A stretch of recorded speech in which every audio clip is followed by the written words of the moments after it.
that's for me the magic of singing is the ability for it to down regulate if that's what we need, but also to up regulate if that's what we need. And being trauma informed is about meeting and matching and attuning to be able to then use singing in the most appropriate way for whoever's in front of you. Welcome to Inspiring Voices, the podcast of the Sing Up Foundation. We believe in harnessing the power of singing to improve mental health and well-being for children and young people.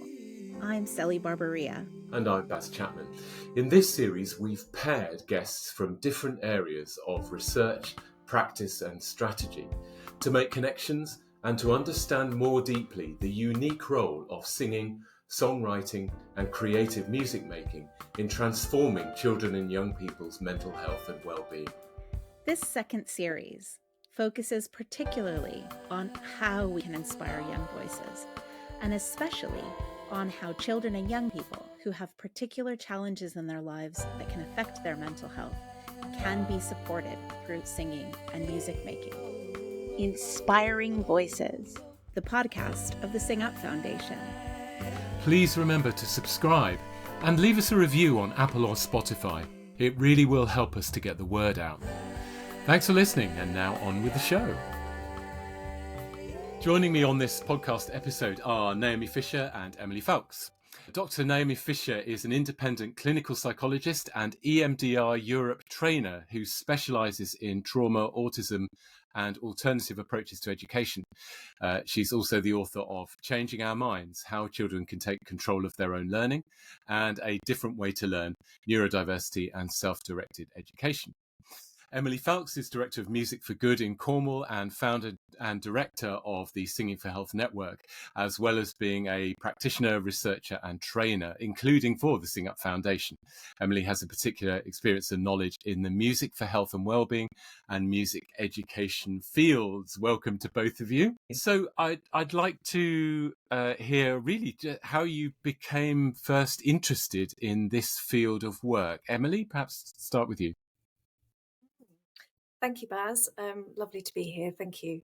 I guess I was kind of thinking about that in that split second that you asked the question, and I just thought, gosh, it's been such a journey. I can't quite pinpoint an exact moment, but I suppose for me this has merged together different aspects of my interests and different aspects of my world, I suppose. So I've always been very passionate about supporting and helping people, but I've worked in music education for more than 20 years.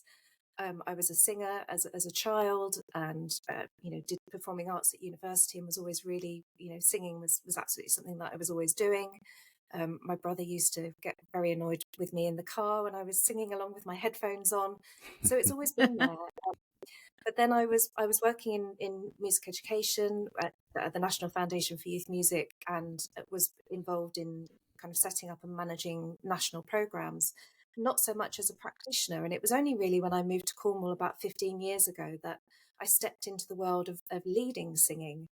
And it took me on a different journey away from just what singing could do for me, but then what singing could do for others and how I could facilitate that. And it just sort of everything just fell into place for me at that moment, and opportunities opened up to train and to research, and it just became my passion. And now I'm very passionate about what singing can do for people of all ages, and so that's, I guess, how I'm here. Naomi, what about you? So I'm a clinical psychologist, which means that I specialise in mental health and behaviour, and I particularly at the moment work with children and young people and their families. And I think the thing that I'm really passionate about is I'm a therapist in many ways. It means that I'm often asked to help children on an individual level. My parents might get in touch, say, my child's distressed, can you help me? And a few years ago, I became increasingly uncomfortable about that role, because I started to feel that I was kind of complicit in a system that I saw wasn't really working for children and young people. And I felt like the results of that were distress, children and young people were distressed. And then I was being asked as a professional to kind of teach them ways to manage their distress, to try and alleviate their distress so I could put them back into a system that wasn't working for them and which I didn't think was really child-centred and which I didn't think met their needs. So since then, I've been moving. I still do therapy. I still am a therapist. But part of what I try and do is challenge systems which I think don't work for young people. And I'm really passionate about thinking about non-pathologizing things that we can do that don't locate the problem in the young people, which say, what does it mean to live a full life? What do children and teenagers really need so that their psychological needs are met and they are able to live a sustainable life? So we don't have this system where we're essentially putting them through a system which makes them very unhappy and then saying the problem is you, we need to treat you now and we need to put you back. So and I'm someone who I did a lot of music growing up, and although I haven't done it professionally at all, I've always personally used singing as my kind of mental health way to support my own mental health. So there's quite a lot of research which I'm sure you all know about, which shows that joining something like a choir is a really good thing for well-being, and I've taken that very seriously. And when I move to a new place, and I've moved quite a few times, I look for a choir. I go and join a choir. And so I think that singing is one of those things which can be part of how we're kind of designing an environment within which children and young people can thrive. And then hopefully they don't need to come and see a psychologist so much, because we don't have to fix the problems at the end. We can think about how to make an environment within which young people can really flourish. So would you say that you both sit in terms of that journey of children and young people's mental health? Are you at the sort of, do you work at the preventative end of it at all, or is it more like, as you say, Naomi, where you're almost picking up at the point at which they're kind of falling out of the system, or do you occupy throughout? So I think when I worked in the NHS, I was very much located at the end of that system. So we would be over in health. I used to work in hospitals, and we would see children for whom things had gone very wrong. And often we would see them years after they really needed to see us for things that had gone really wrong because of waiting lists, that kind of thing. And I think now I see myself as generally having shifted more to the preventative end. So I'm basically now trying to say, I think we need to change things in how we approach education, how we think about young people, because it doesn't work. It's really inefficient to have a system which creates problems and then to have teams of psychologists at the end trying to mop it up. And, there's often, when we talk about mental health, there's often a lot of focus on that preventative end. It's like, we need counsellors in every school, we need more money. And it's true that children's mental health is terribly underfunded and chronically difficult to access. All of those things are true. But it's also true, it would be far more efficient to start at the other end and think about how can we design this so that we don't keep creating all these problems. So a lot of what I do, my books are about that. My social media presence is very much about we should be doing things a bit differently. And I also do a lot of work with parents. So I do kind of webinars and courses for parents, which are, again, trying to empower parents to help their children before we get to that stage where things are in crisis. Emily? It's almost the opposite of Naomi, actually, in that probably we did more around the preventative, and now we're kind of more into working with children and young people who are at risk of being excluded or at risk of,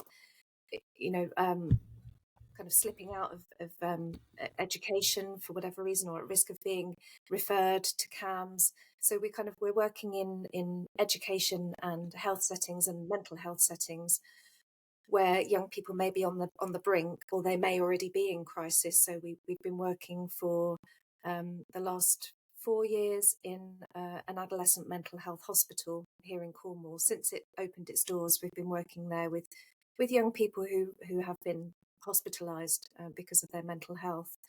So yeah, I mean, I guess absolutely there's a huge amount of work to do there on the preventative side, but I think we've become so specific and targeted in our work around supporting children and young people with their mental health. So we're all trained in trauma and mental health informed approaches. We've developed our own model. So I think that's where our skills and expertise lie. And there are others that can do the kind of the more preventative singing for singing's sake and just, kind of help the well-being aspect. But I think because we've become quite expert at that targeted work, I think that's where we've decided to really put our focus, because there's so much need, and we're inundated with referrals. We can't keep up, and there's not enough funding there to keep up with the amount of referrals that we have. Yeah. So, what do we now understand about children and young people's life experiences and how those can impact on their mental health? That's a big question. Yeah. I mean, I think what we understand is that life experiences are absolutely part of mental health, that they aren't something that can be separated, that the things that happen to us affect how we are and how we experience our lives. And I think there's something particularly, I think that there's been more discussion in recent years about kind of meeting psychological needs of young people and what are the things that lead to psychological flourishing. And the three things that I'm always thinking about when I'm thinking about young people are, does this young person have a sense of having a control of their own life? Do they have any sense of autonomy? Do they feel that they are capable? Are they somebody who feels I can do things? And do they have a sense of community? Can they feel do they feel connected to other people? Do they feel like they're part of something? And I actually think music and singing is one of those places where those needs can be met for young people, because it's interesting that you're talking, Emily, about preventative and what happens in residential units and things, because I often wonder what happens when something moves from being something that young people choose to do to being something that they are prescribed to do or told to do, and whether their relationship with it changes. And I wonder whether that's something that you notice, whether once it's something that we want you to do rather than something that I want to do, that changes how young people relate to it. Is that something that you see at all? It's never enforced. So, Yeah. it's absolutely on their terms. So we have a practitioner who just sits within the unit, and he's kind of just there, and there's no obligation. It's not like this is your music Amazing. lesson and you have to go to it. It's absolutely on their terms. So sometimes he'll sit there, Yeah. and nobody will come to him because nobody feels like doing it that day. Or Yeah. sometimes, he's working in the education side of the hospital, but sometimes he'll go over to the ward side and just sort of, gradually encourage. And it's all about connection. So that's why Yeah. we've found it very important to have the practitioner there for a day a week, because they're just there. They're just part of, they're not just flying in and flying out. They're actually part of the team. And it's absolutely on the terms of the young people. And, we find that they do kind of come over, especially if, he's sitting there sort of playing his guitar. They kind of, they're a bit interested. And so it's a very gentle approach that's absolutely built on connection and relational practice, and co-producing with young people, meeting them where they're at. And is your experience that kind of activity is nearly always the most effective? If I'm thinking particularly about young people where their life experiences might mean that they are that much more vulnerable. Is it the case that saying, right, there's going to be a choir rehearsal at this time of day and you're going to be rehearsed in this particular way is almost always not the way, or is it more complex than that? So I was just going to talk about a young person actually that we met in Siena, the adolescent mental health unit, and he said that our practitioner was the only person that he felt understood him and heard him and didn't medicalize him. Essentially, that's what he said, and he felt most safe and most comfortable and most able to express, and so he really developed his music skills. And then when he was discharged from the hospital, he still didn't feel that he could go back to college, but he continued playing and singing. And then we invited him to be part of a small, creative, inclusive ensemble project that we were delivering. And he came along to that because he trusted and he knew us. So he came along to that, and then as a result of that, he met one of our other practitioners who runs a community choir, and then he went and joined the community choir. So, from that point of first connection, when he was hospitalized for his mental health, we were able to follow him through and integrate him into, by his choice, into a community choir setting where he was with adults and all sorts of people singing together. Now that's one example, and I wish I had hundreds and hundreds of examples like that, because that would be the ideal. That would be the ideal, that we could support every young person that wanted to be supported in that way on that kind of journey. But that was sort of a bit of a unique situation that we were able to do that with that young person. But I would love for that to be the story for more. Does that chime with your understanding of effective practice in this area, Naomi? Absolutely. And I think I loved your explanation, Emily, of someone just there, and I think that's so important. And as you said, Baz, it's so different to be told everybody is going to do this, we're all going to have choir at 4 or whatever, and here I am making music, and you can come and join me if you want to.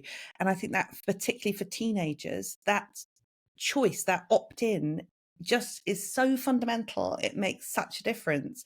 And I think as psychologists, we're often really struggling with that, because often our clients are told, you must go and see the psychologist, that's what will help you, you must do it. So we're already up against something when we see people. Usually with teenagers and children, it's usually that other people think they need to see the psychologist, but they don't necessarily think that at all.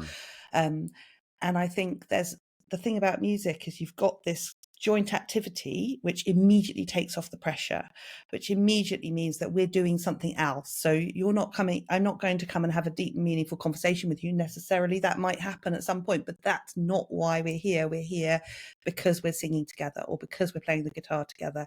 And I've worked with young people, so I mean, obviously in my work, music isn't a particular focus, it's not something I would bring in, but I worked with a young person who was not attending school and hadn't been attending school for a long time, and had had a very, very difficult path. And her way out was actually playing in wind bands. So she was a flute player, and she started to reconnect with other people and with the world through playing in different wind bands. And we actually used that in the therapy. So I found YouTube videos of the pieces that she played in wind bands, and we would play those, because one of the things I'll do with people in therapy is help them regulate themselves. So I'll do exercises with them to help them calm themselves, or breathing, that kind of thing. And with young people, I'm always looking for something active, because generally imagining yourself sitting calmly doesn't do it for many young people. So we would actually play YouTube videos and play the music, and it was very immersive, just being in it. You can feel it changes your body state immediately. And that's often what I'm trying to do as a trauma therapist. I'm trying to help people think about, how can we change your body state? How can you change the way your actual body is? And you can see the difference in people, can't you? You put a piece of music on and you can see their bodies change. And it's like, yes, we've got that. We've got the right place. Some of what you talk about, Naomi, in your books is about that idea of choice. I wonder how much you feel that can influence young person's mental health, to have them have that sort of sense of choice. So I think it's absolutely fundamental. I think that's what teenagers in particular are developing. They're developing this sense of myself as a person who can make choices, a person who can act on the world, as opposed to just the world acting on me. And I actually think that's one of the huge advantages that something like music has, because it generally is not compulsory. And I know that a lot of music in schools is compulsory, but actually I think it would be a disaster if they said everybody must do music up to the age of 18, like they've done with maths, because immediately you would turn music into an obligation rather than a choice.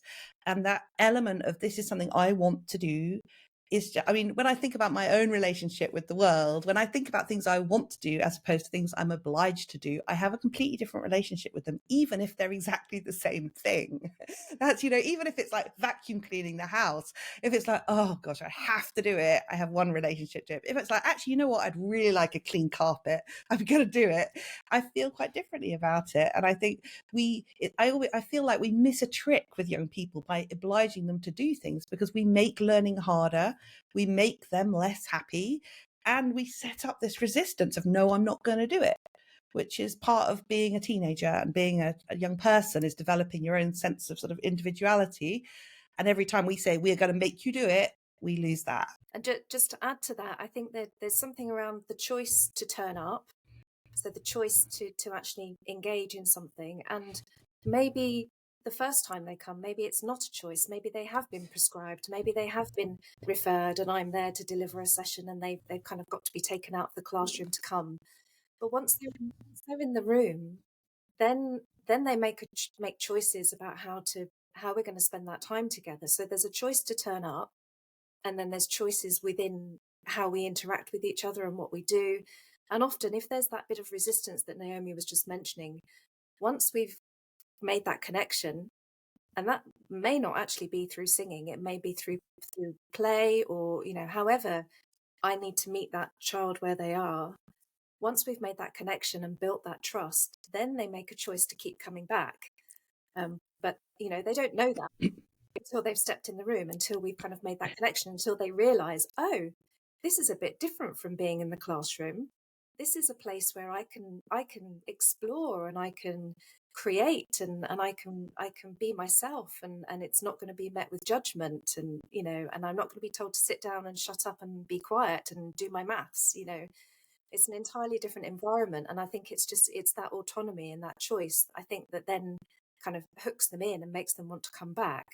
And I think, just coming back to what Naomi was saying about being in the body and kind of issues for children and young people now is, well, not just now, but always, is that they're actually encouraged to lead quite sedentary lives. The classroom is a place where they have to be still, they have to be quiet, they have to sort of contain all of this energy that might be bubbling around. And then what happens is that they can't contain it anymore. They flip their lid, and they behavior becomes an issue, and then they get sent out of the classroom and to go and sit out in the corridor on their own, with nobody to help them regulate. So I think the beauty of singing particularly, and that I'm involved in music more generally, but singing particularly, is a whole body experience. It's an embodied experience to sing, and I think that's an approach that we really encourage. We really encourage that connection, and that, okay, I'm getting to feel my body, and and also singing. Research shows that singing has the ability to relax us, but also to make us feel uplifted and joyful at the same time. So it has this incredible power to be able to balance the nervous system beautifully, so that people can go away feeling relaxed and uplifted at the same time. And I don't think very many other things can do that. Naomi was talking about breathing exercises. Now, obviously, when we're singing, we're lengthening the exhalation, so we're immediately toning the vagal nerve, we're boosting the parasympathetic nervous system. But then if we're singing joyful and uplifting songs and we're moving our bodies, then we're also kind of activating dopamine and oxytocin and all these lovely chemicals that make us feel uplifted and joyful. So I think that's for me the magic of singing, is the ability for it to down regulate if that's what we need, but also to up regulate if that's what we need. And being trauma informed is about meeting and matching and attuning to be able to then use singing in the most appropriate way for whoever's in front of you. And Emily, I know you've been grappling with the term trauma informed. Do you want to just say a little bit about that? Yeah, so Naomi, I trained as a trauma informed practitioner, and then I deliver training on that now. But we've created our own model using principles of trauma informed practice. But I think there's a bit of a danger with it being kind of bandied around as a bit of a buzzword, and I do have concerns about practitioners, singing music practitioners, doing a sort of a short course and then saying, I'm trauma informed. So I've kind of reframed it around everything that's within our model, and the way that we work is all about connection and safety. It doesn't matter about the diagnosis, and we're not there to diagnose. We're not there to say, actually, that child's behaving like that because they've had trauma. That's not our role to do that. As singing practitioners, we are there to just meet what we've got in front of us and have some strategies to be able to support people, whether it's trauma, autism, or they're just feeling a bit grumpy that day. It's not for us to say, it's just for us to have strategies to be able to work with whatever's in front of us. So that's where I'm at really with trauma informed. I wanted to pick up on something Emily was saying about the body, because I do think this embodiment issue is really important when it comes to music and singing. And it's definitely something that I see in my work, which is that I think young people are encouraged to cut off from their body from a really early age in school, because we put our 5-year-olds into a context where they have to sit in desks when they are absolutely not at a stage developmentally where that would be what they would do. And the only way to really do that, I think, for lots of them, is to top-down control and to sort of basically ignore what your body is telling you. And I think a lot of what I'm doing sometimes is helping them reconnect with those feelings because they've had to cut off from them. And I think music and singing is such a powerful way to do that doesn't medicalize it again. And I think that's the issue that often we have as psychologists, that we intrinsically have this relationship where it can seem like we're trying to fix them. And I think that's the joy of things like music, that it doesn't have to be like that. It doesn't have to be, I'm here to make you better, which I think is intrinsically problematic, because I think lots of young people don't need to be made better. They just need opportunities that they're not getting in their day-to-day life. Inspiring Voices, Interlude. Introducing SingUp's brand new Play Recorder resource, included with SingUp membership. Play Recorder takes children on a learning journey from complete beginners to recorder ambassadors. This is not like any recorder resources you've encountered before. It's all about learning to love the instrument and making a beautiful ensemble sound. We've created 3 12-lesson teaching units for years 3 and 4, complete with pupil-facing videos and PowerPoints, printable resources, and detailed teaching notes. Each unit is based on an original piece of music written by professional recorder specialists with differentiated playing parts for pupils. Children will explore the trails of an enchanted forest, do battle with dream monsters, and voyage through the depths of space. To discover the resources, visit singup.org/play recorder.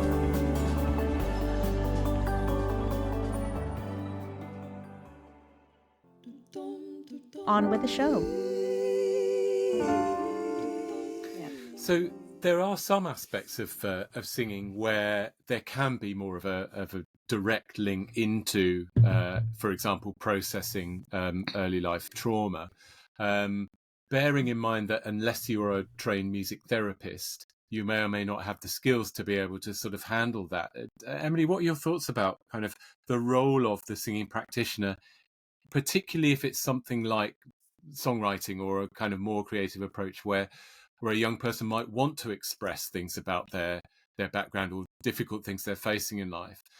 Are we allowed to be able to go down that journey with them?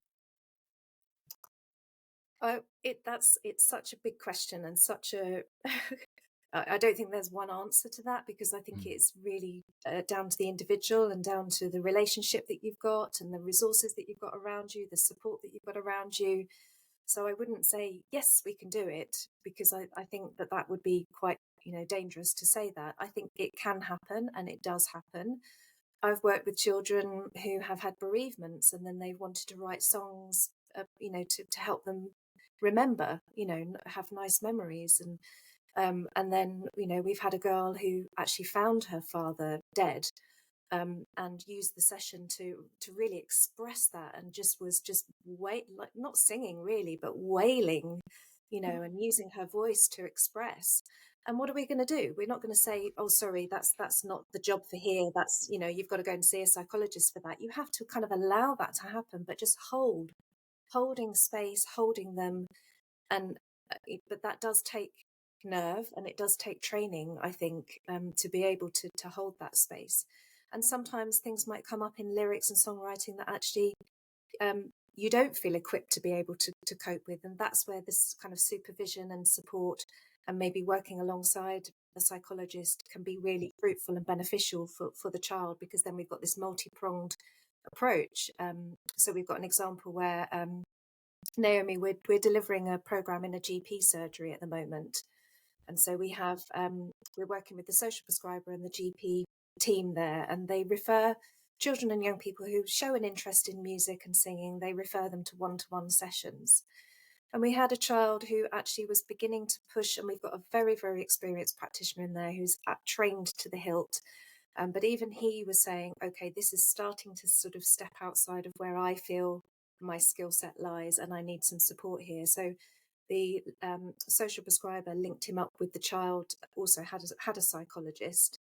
And so he had a conversation with the psychologist, and they came up with a program of work and a plan of attack, not a plan of attack, but, a plan to work with this child that was more holistic and more joined up. And it was like, right, I'm the psychologist and this is what I'm doing. You're the music practitioner and this is what you can do to complement and align. And it was just the most fantastic result. And again, if we had finite resources and all the capacity in the world, then that would again be the ideal situation, is that we kind of do that in partnership. Yeah, I think that sounds amazing. I suppose what I was thinking is that not everybody needs trauma therapy, and not everybody needs therapy when they've experienced a trauma. And I think maybe one of the things that seems to be very much in our consciousness at the moment is a lot of talk about trauma.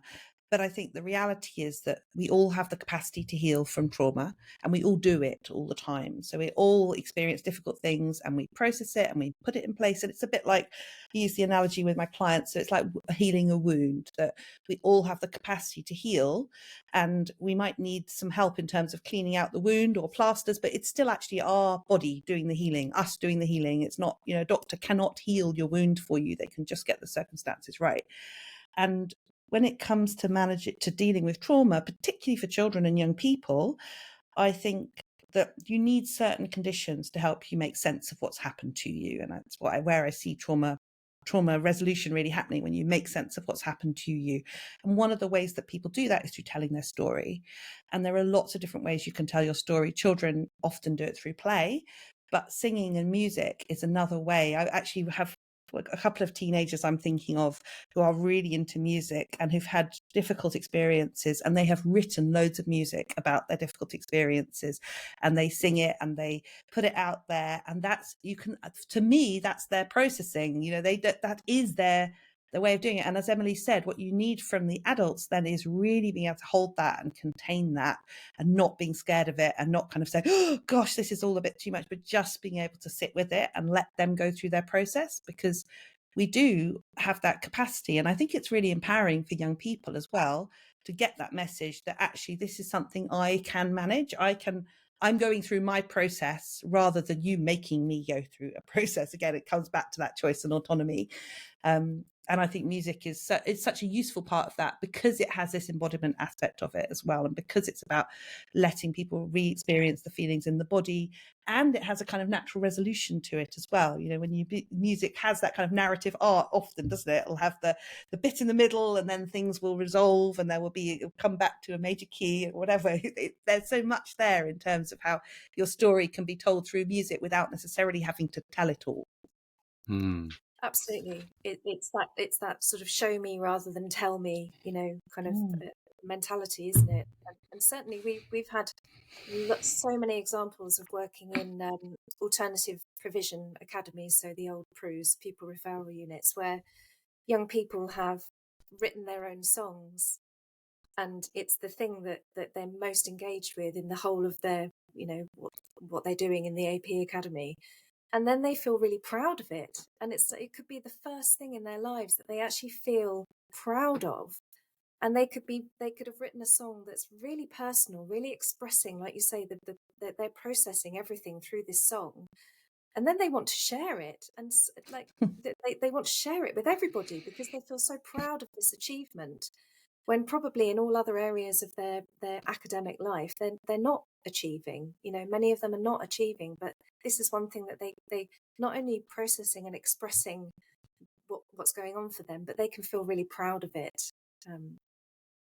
I think that's actually perfect in bringing up some of your work, Naomi, around self-directed learning, because actually that's a real, like, kind of almost perfect bridge between kind of what you're saying, Emily, about excelling in this work. And Naomi, I wonder if you could talk a bit about self-directed learning and your thoughts around Yeah. that. Yes. So for me, self-directed learning is learning where the learner is in control of what they're learning, how they're learning it, and when they stop.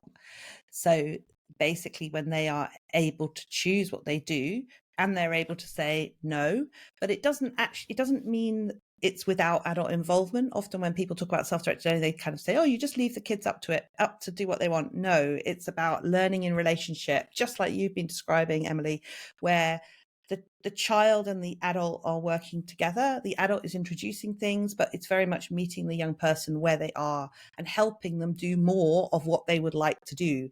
So it might be, if they wanted to access something which might help them to learn how to use a keyboard, for example, or read music, it would be helping them provide that for them so that they can do that, but always as this is something you could do, as opposed to this is something you must do.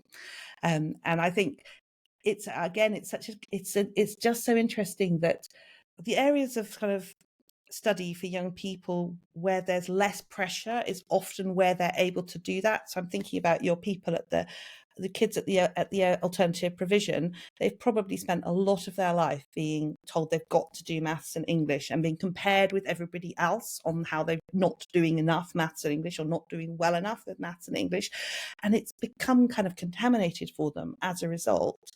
And the things that are not compulsory and not so compared can preserve a bit of that self-direction. So it's often music or art or something which is actually less valued in the school system, ironically becomes something where young people still have a more individual relationship with it.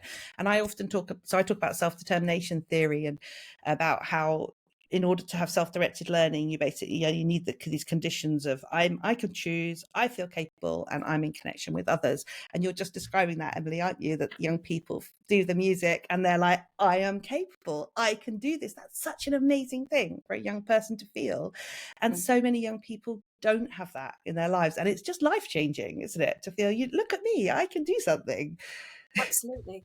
And the thing is that writing a song, you are learning about maths and English. Yeah. And that's you're learning about all sorts of things. You're learning about all sorts but with of things. purpose, with kind of, I'm doing this because it has purpose. And I think that's another really important part of self-directed learning, that when we come from the outside and we say, I mean, you could do it with anything. You could do it with music. You could say, right, everybody has to learn how to read music. Everybody has to learn how to play the scale of C major. My music instruction at school was a bit like that, I have to say. We were all made to play the same pieces on the keyboard. I think I wrote about it. I wrote a story about it in my book, I think. Basically, it was bizarre. At secondary school, we were all made to learn how to play the same pieces on the keyboard, regardless of whether we could play the piano, read music, had never seen a piano before. Everybody had to do the same thing. And of course, within that class, we had some people who were bored out their minds because they played the piano. And then we had other people who were like, what is this? Where do I find this note? And yet we all had to learn the same thing. We were all assessed on the same thing. So it's such a good metaphor, I think, for the way that education can work in an unhelpful way for young people. Emily, do you want to say anything about sort of flexibility? Because your flexibility is a big part of your approach, isn't it? Yeah, absolutely. Responsive, flexible, and that comes with experience, really. So I'm just in the process of training some practitioners at the moment, and one of them came and sort of shadowed a session with me, and she was like, oh my gosh, I don't know how I'm going to get to the point where I'm just able to kind of just have all of these tools in my toolbox. And that's why I think training and sharing tips and tools and techniques between practitioners is so important, because you can go in with a plan and actually that plan just has to go out the window. But also I think we can move away from this idea that I'm not there to teach, I'm not a leader, I'm facilitating. And actually I can learn alongside a young person. So this isn't a singing example, but I did work with a girl who I was doing some singing with, but then she also started learning the saxophone. Now, I don't play the saxophone. I've never put a saxophone in my mouth in my life. But I said, well, if you'd like to bring it to your sessions, I'm really happy for you to bring that to bring it along. And so I just facilitated a space where she was able to not play her saxophone, but play with her saxophone. And we kind of learnt together. And I kind of, we were in that space of co-learning and co-exploring together. And I just held and facilitated that space for her. But I think some practitioners are a bit frightened maybe of that flexibility, and I think because we've all come through the school and education system where we've all been there, where it's all been kind of regimented, structured. This is how we learn, this is how we teach. So I think it's quite difficult for people to break out of that mold and think, actually it doesn't have to be like that. We can be more creative here, and actually it's okay if I don't know something, because maybe you can teach me something, or maybe we can learn together. And I think also there's a thing around the pressure to, if you've got half an hour session with a young person and it's to do music or to do singing, as a practitioner, you feel under pressure. You feel under pressure to spend every minute of that session doing the activity that you're paid to do. But actually, we've said, look, let's just take that pressure off, because it could take half the session just to connect, just to regulate. You might just play some games, you might just do something else, you might do some drawing, and actually if we spend 10 minutes doing some singing, that maybe that's the best we're going to get for that day, for that young person. So taking the pressure off ourselves as practitioners, and kind of that message, I think I'd like to really get out there. Can I just pick up on something there? Because I think the flexibility is so important. And I think what you're talking about there in your training is valuing flexibility. And I think so often in the education system, we value rigidity over flexibility. And I have exactly the same experience, because I supervise psychologists and I train clinical psychologists in EMDR. And I have very similar experience to what you're talking about, how people think that unless they are doing the manual, they're doing it wrong, and that we have just the same thing. You've got that young person for 50 minutes. You can't spend half that time playing Uno with them. You've got to do the stuff, otherwise you're not doing it properly, and you've got to move through the manual, and you've got 10 sessions, you should get through it. And we've got this really intense focus on valuing getting through stuff and rigidity over flexibility and responsiveness. But when I talk to people who are working, particularly with young people who are out of the system, who are in crisis, they all say the same things. Whether they're musicians or whether they're artists or whether they all say, we meet them where they are. We start off there. We have to respond flexibly to where they are. And then things emerge from that. It's like, I always think about it as a kind of like a gardening metaphor, that you have to bed in things and get it all okay, and then the green shoots can emerge. Whereas the opposite, the kind of rigidity, is almost like, right, I'm going to cut bits off this plant and get you to fit into the bush that I want you to be, and I'm going to start off right there. And we just frighten them away. We scare, the plants die basically, because that has to come from them. And I think it's such a powerful message to give practitioners, that actually sort of, I hesitate to use the word expertise, because it kind of moves into that whole expert realm. But I think truly a sort of high level practice is ultimate flexibility. Whereas people tend to think high level practice is being able to stick exactly to what the book says, or exactly what you've trained to do. Yeah, I absolutely agree. And I think, if a child walks in and you're working in a one-to-one environment, and they're met with, right, come on, let's get on with some singing, and actually something's happened at lunch and they just want to process it, and they just want to kind of just be a bit quiet for a minute. So we like Naomi's saying, we build the foundations, we build the garden, and then we might do 10 minutes of singing, and that's great. But actually, if we'd said, right, come on, let's get on with some singing, they probably would have dysregulated completely, stormed out the room, and then we wouldn't have done anything. And never come Yes. back. Yeah. Yeah. Yeah. There's a really interesting connection between singing and sort of what home education and what you're saying about democratic learning can really do, is that in home education and in democratic learning, that children are they work together with adults, with other children, but based on their interests. And that a lot of the kind of commentary about home education is about kind of the kids are not socialized, but actually that in some ways they're more naturally socialized because they socialize with different people of different ages. They find different ways of working with people. They work with younger kids, older kids. They find ways of working together. And I think it's interesting how that also connects with singing, in that you go to lots of choirs where there's like a 30-year-old singing with a 70-year-old. And actually, that's really interesting that there's that connection between how singing connects people through like different age groups, but also actually that home education and natural socialization is different too. So it's this strange idea that socialization means being in a group of 30 plus children exactly born within the same year as you, and that you and being told what to do by an adult. Yeah. And that's the socialization that everybody needs. And I suppose it's one of those things we learn at school, isn't it, that this is natural, and of course it's not at all natural. And I agree with you that I think home educated children can get that kind of different kind of experience. I'm very skeptical about any linear models of what socialization, but I think it does matter that young people have other relationships. And I really like what you said about the choirs, because I think there's something very powerful about singing. And it's not just about age, it's also about spending time with people who maybe aren't the people who you would normally spend time with. And that doesn't matter. You can all sing together if you have wildly different political opinions, or, you could be in a choir with somebody who thinks home education is the worst thing ever, alongside with somebody who's home educating their children. And it doesn't matter too much in the context of the choir because you're singing together. So I think it can be quite a unique socialization experience where you can feel that connection with other people who might be very, very different to you. And I think that's valuable. Okay, so as we start to move to a close, let's just give a bit of time to thinking about mainstream education, where there are likely to be a whole range of obviously ages, but needs. There may be statemented children, there may be neurodiverse children, there may be those who are suffering with anxiety or other kind of mental health issue. There may be those who are, somewhere in that 2-year waiting list for CAMS support. What could singing activity look like in those schools? I suppose we normally think of singing schools as probably a lunchtime or after school choir, which may have its place.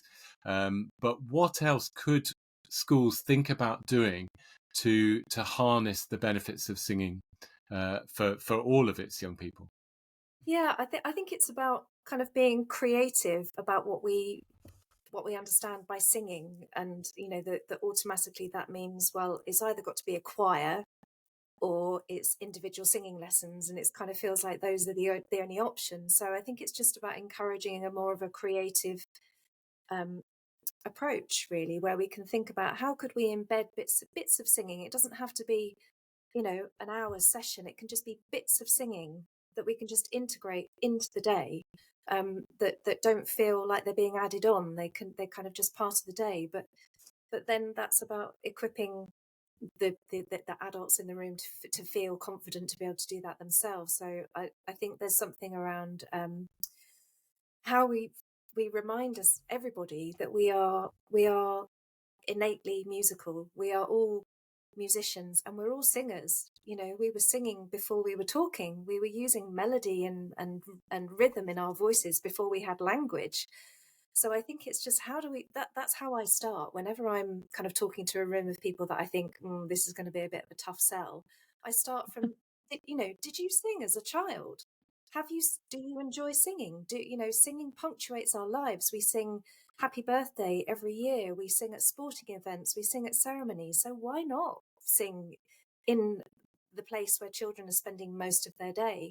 And it would be great for staff as well, and maybe selling it as this is great for your well-being as well. It's going to help you. But I think there's a lot that we need to do around kind of advocacy, around, you know, how singing can support and help learning. And I think that's the trick, is like, I mean, how many things do you remember from school days that actually had a song to it?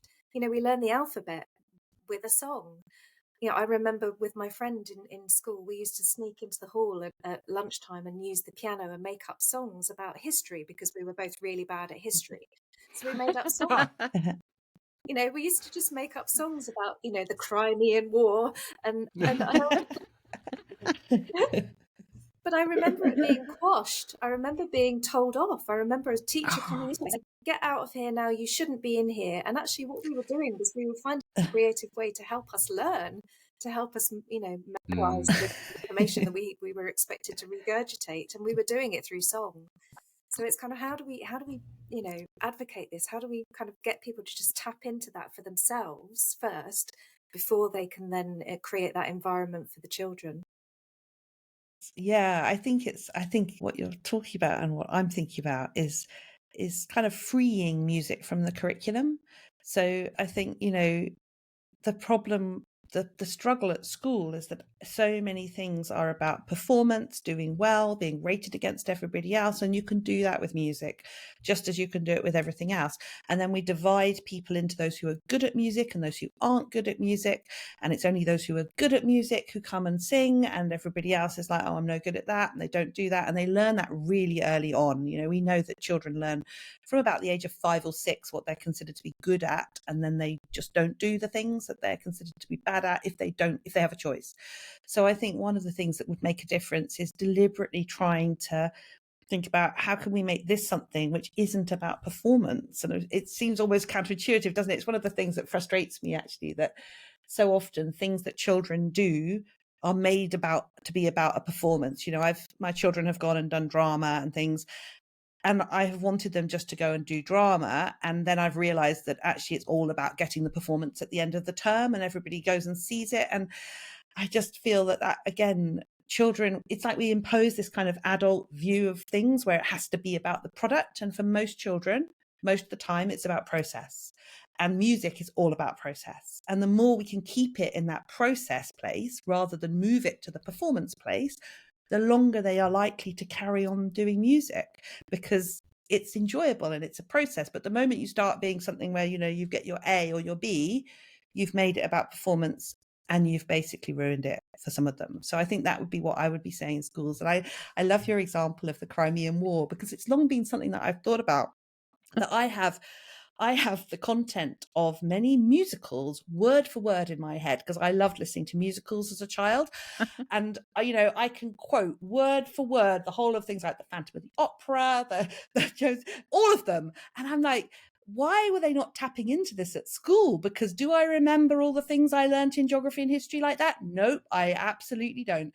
But when it comes to the Phantom of the Opera, I've got it down, and it's all still there 30, 40 years later. So why are we not tapping into that and saying this is an amazingly powerful way to help people remember things? Well, from the earliest days at Sing Up, I think I have sung to everyone at Sing Up I think it was Ray Charles' song called 50 Nifty United States, where it's every single state in a row. Yeah, and it goes Alabama, Alaska, Arizona, Arkansas, California, Colorado, Connecticut. I think, yeah, from what you've all said, it goes back to in our first series, Professor Graham Welsh, who's kind of like the main man around singing and how it works in terms of research, who says, you know, the overriding thing that all the research points to is that if you normalise singing, you will start to see the benefits of it. If you put it as a special thing that maybe only certain people are allowed to do, or that it's only directive, you're not going to see those kinds of benefits. And you don't have to do much for it really to start to show, not only in terms of its benefits to people, but actually in terms of the quality in which they sing. Just keep it normal, and if you can introduce that into your setting, that's a huge win. I'm going to finish by asking both of you, Emily and Naomi, to perhaps think, is there a particularly inspirational vocal or singing moment at some point in your life, either that you experienced yourself or that you saw sort of have a big impact for a young person? Well, there's so many, and of course now I'm just thinking about my Crimean War song from school. Yeah. But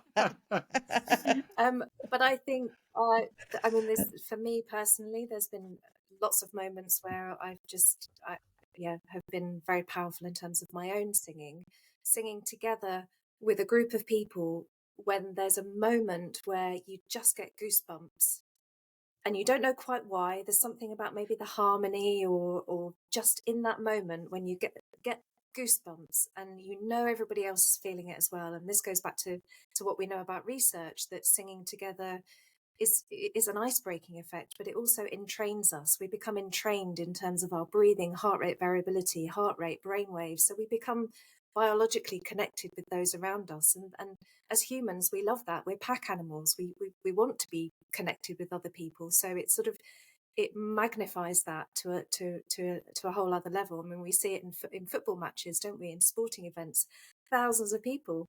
The way that they can connect and show that solidarity is through singing and chanting. Nothing else. Singing and chanting is what connects people together.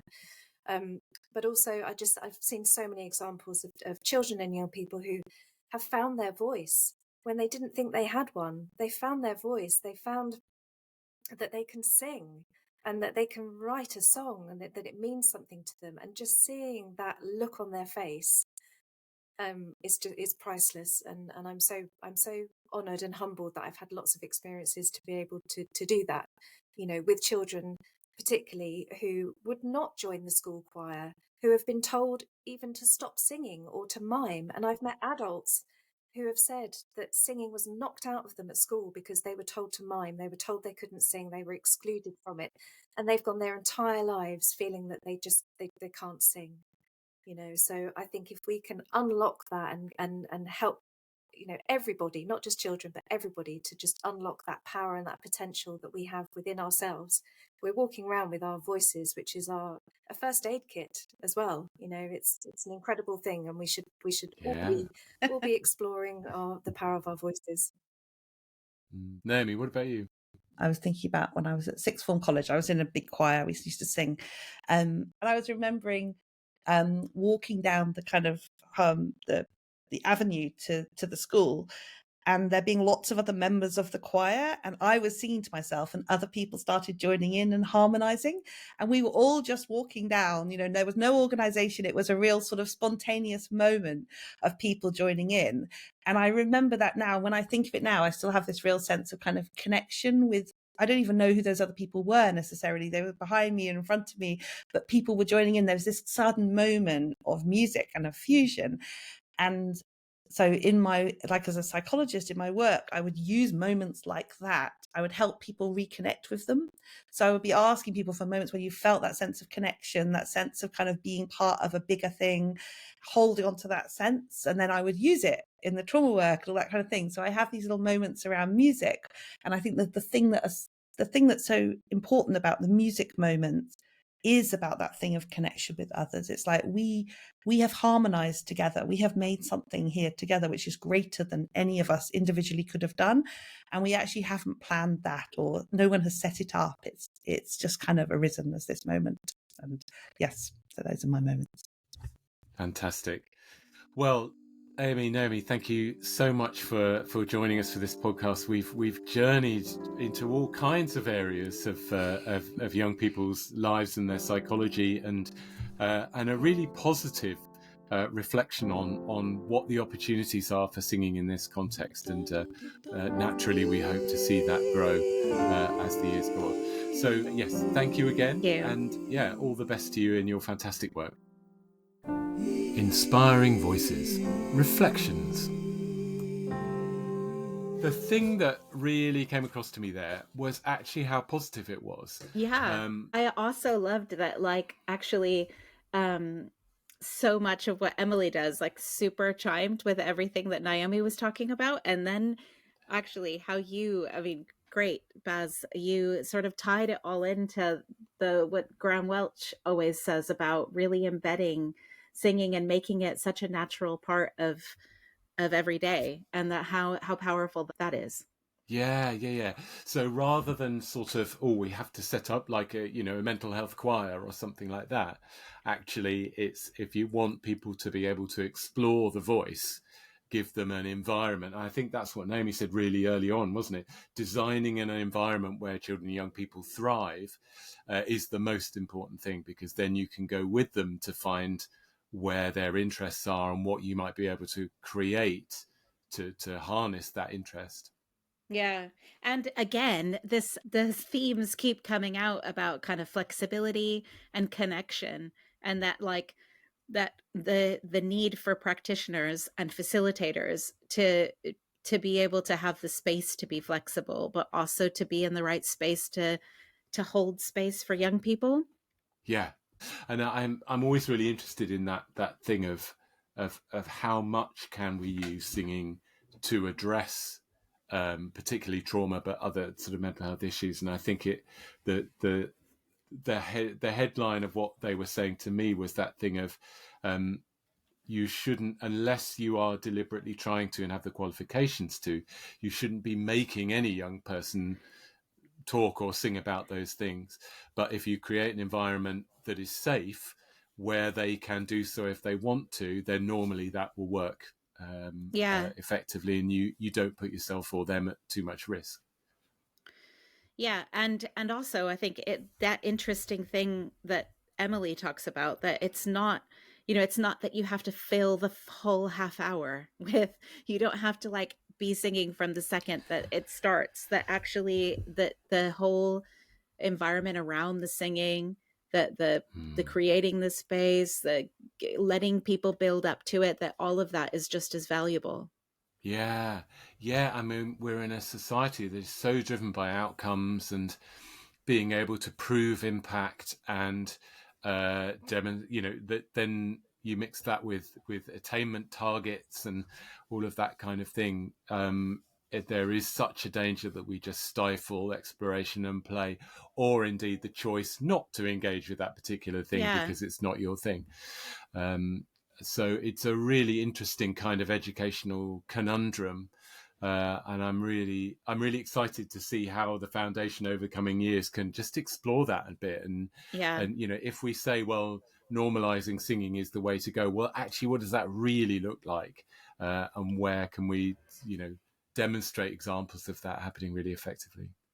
And I can also imagine, one of the things that I was thinking about is that, the way that Naomi was talking about kind of not having music making and singing as part of the curriculum. I could just imagine so many people within sort of music education being like, oh, but it's so important. We fought so hard to have music as part of the curriculum. But actually that it's kind of deeper than what she's saying, because she's saying that like music and singing is about freedom and about developing the kind of language to be free. But then, that's actually a really interesting conversation to have too, isn't it? That's so right. And actually, it made me think about the Series 1 podcast with Ben Turner, where he couldn't make the music classroom and the music curriculum connect with his students at all. They, from the outset, had objected to it because it was in the curriculum.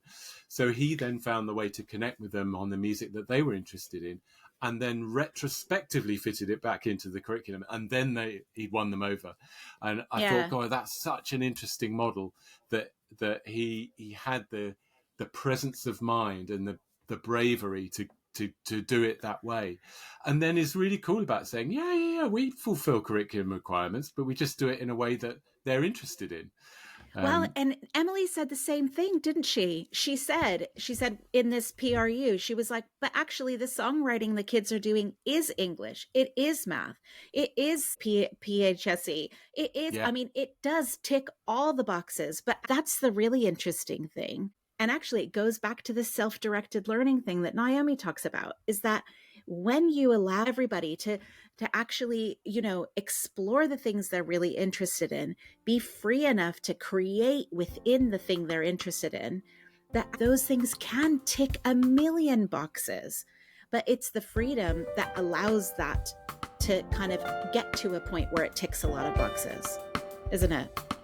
Yeah, absolutely. We hope you enjoyed this episode of Inspiring Voices. Please remember to subscribe and leave us a review on Apple or Spotify. Videos of each episode are also available on Sing Up Foundation YouTube channel. For more about us, and to access our library of resources or to donate to support our work, please visit www.singupfoundation.org.